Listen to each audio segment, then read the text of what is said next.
મોરબીમાં મધ્યાહન ભોજન યોજના અંતર્ગત તાલુકા કક્ષાની કુકિંગ કોમ્પિટિશનનું આયોજન કરવામાં આવ્યું. મધ્યાહન ભોજનમાં મિલેટ એટલે કે જાડા ધાનનો ઉપયોગ ખૂબ જ ઓછો થઈ ચૂક્યો છે.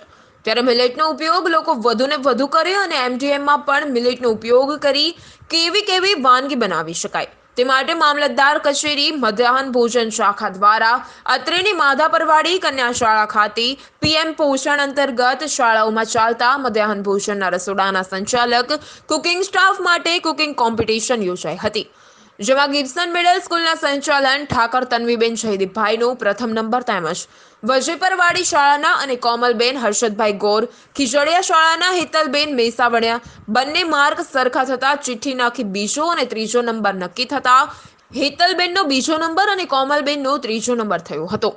સ્પર્ધકોએ બાજરાના લોટમાંથી બનાવેલ મુઠિયા, વઘારેલો રોટલો, ઢોકળા, મસાલા રોટલો, બાજરીના ગોલગપ્પા, બાજરાના પુડલા, બાજરીની ખીચડી, બાજરાની સુખડી, રાગીના ઉપમા વગેરે વિવિધ સ્વાદિષ્ટ વાનગીઓ બનાવી હતી.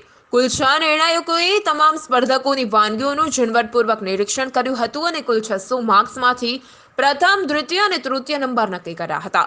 સ્પર્ધામાં કૌશિકભાઈ ગામી, નાયબ મામલતદાર અને ખાખરિયા સાહેબ એમડી નાયબ મામલતદારની ઉપસ્થિતિમાં મયુરીબેન ઉપાધ્યાય સીડીપીઓ, પાયલબેન ડાંગર, ઉમેશભાઈ પટેલ, સીઆરસી કોઓર્ડિનેટર કાળુભાઈ વી પરમાર, અધ્યક્ષ એસએમસી વગેરે દિનેશભાઈ વડસોલા, અધ્યક્ષ રાષ્ટ્રીય શિક્ષક મહાસંઘ એબી મકવાણા વગેરેએ નિર્ણાયક તરીકે તમામ વાનગીઓનું ઝીણવટપૂર્વક અવલોકન કરી કુલ 600માંથી ગુણ આપ્યા હતા.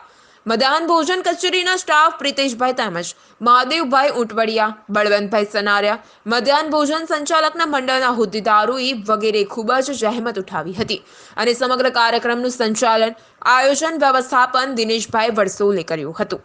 Ashok Kharachariya, GTV news, Morbi.